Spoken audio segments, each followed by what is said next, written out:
সুপ্রিয় দর্শক আসসালামু আলাইকুম। কেমন আছেন আপনারা? নিশ্চয়ই ভালো আছেন। আজকের ভিডিওতে আপনাদের সবাইকে স্বাগত জানাচ্ছি। আজকে আমি আপনাদের সাথে একটা গুরুত্বপূর্ণ টপিক নিয়ে আলোচনা করব। সেটা হচ্ছে বাচ্চাদের খারাপ যে কোনো অভ্যেস কিভাবে খুব সহজে দূর করে ভালো অভ্যেসে পরিণত করবেন।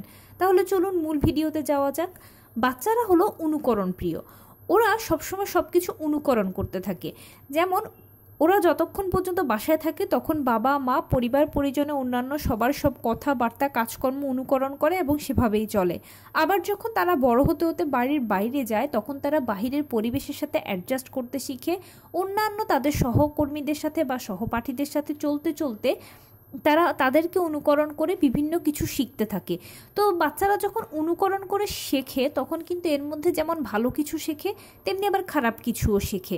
তো খারাপ কিছু যখন শেখে তখন অটোমেটিক আমরা মা বাবারা করি কি সেটাকে শোধরানোর চেষ্টা করি। আর আমাদের ম্যাক্সিমাম বাবা মায়েরই শোধরানোর বা কোনো একটা খারাপ কিছু তাদেরকে ভুলটা সংশোধন করে দেওয়ার অন্যতম উপায় হচ্ছে তাদেরকে আমরা মারি, না হয় বকি, না হয় তাদের উপরে উত্তম মধ্যম চলে। এটা কিন্তু একেবারে ভুল ধারণা বা একটা ভুল পদ্ধতি। হয়তো কোনো এক সময় যেমন আমাদের মা নানি দাদি এনাদের সময় এগুলো হয়তো চলতো বা চলেছিল, কিন্তু বর্তমানে যুগ পরিবর্তন হয়েছে, সময় পরিবর্তন হয়েছে, শিক্ষা দানের শিক্ষা গ্রহণের সব কিছুরই পরিবর্তন হয়েছে। আর বাবা মায়ের প্রথমে কাউন্সিলিং প্রয়োজন। তাদেরকে কিন্তু অবশ্যই সন্তানের বন্ধু হয়ে যেতে হবে। আপনি যদি সন্তানকে কোনো কিছু শেখাতে চান, সেটা ভালো হোক সেটা মন্দ হোক, বা তার কোনো একটা ভুল যদি সংশোধন করে দিতে চান, তাহলে প্রথমেই তাকে আপনার বন্ধু হতে হবে। নিজে যখন তার বন্ধু হবেন, তার সাথে আপনি যখন চলতে চলতে বন্ধুর মতো মিশবেন, খেলবেন, তখন ওই খেলার ছলেই আপনি তাকে শেখাতে পারবেন যে কোনো কিছু, যে কোনো খারাপ অভ্যেসকে সহজে সংশোধন করতে পারবেন।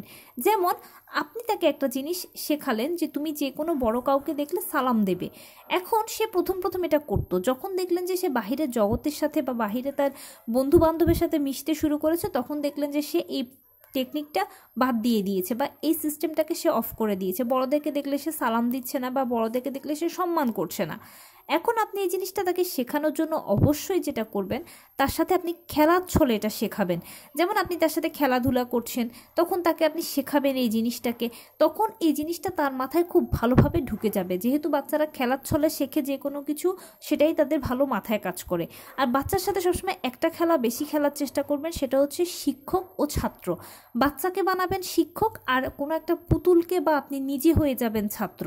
তখন কি হবে, সে আপনাকে যখন শেখাবে, সে যখন আপনার ভুলটা সংশোধন করবে, তখন তার ব্রেনে ওই জিনিসটা ক্যাচ করবে যে আমি তো আমার ছাত্রের ভুলটা সংশোধন করেছি, বা আমি তো মা বা বাবার ভুলটা সংশোধন করেছি, তাহলে তো এটা আমি ভুল করছি। তখন ইনস্ট্যান্ট তার বিবেক বা তার ব্রেনই তাকে ওই খারাপ কাজটা করা থেকে বিরত রাখবে। এই জন্য বাচ্চাদের সবসময় বন্ধু হয়ে যাবেন, বাচ্চাদের সাথে বন্ধুর মতো মিশবেন, আদর করবেন, যত্ন করবেন, ভালোবাসা দেবেন। খেলার ছলে যে কোনো কিছু আপনি তাকে ইজিলি শেখাতে পারবেন, যেটা অন্য কোনো মাধ্যমে সহজে পারবেন না। এতে দেখবেন যে তার কাছে খারাপও লাগছে না এবং তার প্রেস্টিজেও বিষয়টা লাগছে না। সে তো ভাবছে যে আমি তো খেলতে খেলতে শিখেছি, খেলাও হলো শেখাও হলো একভাবে।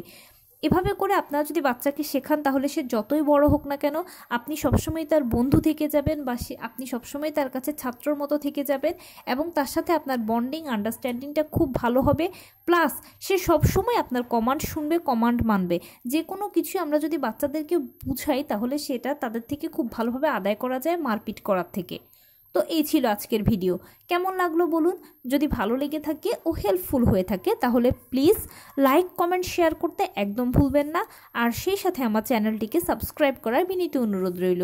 পাশে থাকা বেল আইকনটি ক্লিক করে দেবেন, যেন আমি ভিডিও আপলোড করার সাথে সাথে আপনারা নোটিফিকেশান পেয়ে যান। যদি কোনো প্রশ্ন থাকে কমেন্টসে জানাবেন, আমি রিপ্লাই দেব। প্লাস যদি কোনো পরামর্শ থাকে যে কোন বিষয়ের উপরে ভিডিও বানালে আপনারা উপকৃত হবেন, সেটাও জানাবেন। আমি আপনাদের পছন্দের সর্বোচ্চ প্রায়োরিটি দেব। ভালো থাকবেন, সুস্থ থাকবেন। আসসালামু আলাইকুম।